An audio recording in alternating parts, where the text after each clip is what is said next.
Sabato 17 gennaio, nella sede operativa dell'Ente Parco Regionale Veneto del Delta del Po, è stato firmato un importante protocollo di collaborazione con l'associazione di volontariato Le Dune Onlus, realtà impegnata da anni nella tutela e salvaguardia ambientale. Alla firma erano presenti l'assessore regionale all'ambiente, clima e protezione civile Elisa Venturini, al suo primo incontro ufficiale con i vertici dell'ente, il presidente Moreno Gasparini e il direttore Paco Massaro, oltre ad Ismo Milani, presidente pro tempore delle Dune. L'assessore Elisa Venturini ha evidenziato l'importanza di coniugare tutela ambientale e crescita del territorio.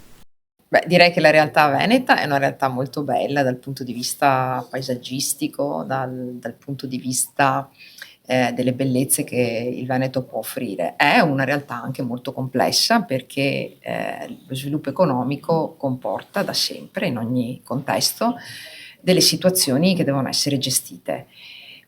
Questo cosa significa? Che noi dobbiamo riuscire a conciliare il fatto che viviamo in un ambiente appunto bello, che deve essere preservato, ma nello stesso tempo dobbiamo garantire le condizioni per mantenere lo sviluppo economico del nostro territorio. Ecco, Delta del Po per definizione è fragile, riuscite voi a monitorarlo?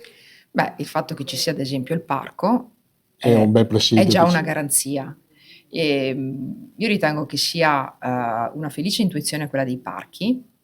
Non devono diventare e non devono più che altro essere percepiti dai cittadini come esclusivamente un'area di vincolo dove vivere diventa difficile, ma deve essere invece recepita come una grande risorsa per il semplice fatto che il parco pone le condizioni per poter garantire, tutelare, salvaguardare un habitat che poi può essere promosso anche da un punto di vista economico e può diventare veramente un attrattore per attività da svolgere sul territorio stesso, ma non solo, perché poi ci sono delle ricadute anche altrove. E quindi questo deve essere l'aspetto messo in evidenza. E molto bene fa questo Parco del Delta a recuperare risorse, soprattutto in ambito europeo, che poi si trasformano in progetti che permettono di utilizzare risorse, di valorizzare un territorio e di viverlo anche appunto da un punto di vista economico. Beh, io ringrazio le parole che prima ha speso il neo-assessore regionale che è dedicato ai nostri parchi, che come Missio ha quelle deleghe lì, ma ha colto anche subito, anche l'assessore, essendo la prima volta che viene a trovarsi, ha colto subito quello che è l'importanza del volontariato da una parte e della collaborazione fra enti pubblici e associazioni come quella delle Dune per salvaguardare un territorio, per costruire quello che è un percorso di conoscenza della biodiversità, per costruire insieme a quattro mani quelli che sono da una parte la salvaguardia, dall'altra la conoscenza, dall'altra la collaborazione con l'università, ma soprattutto delle nuove generazioni.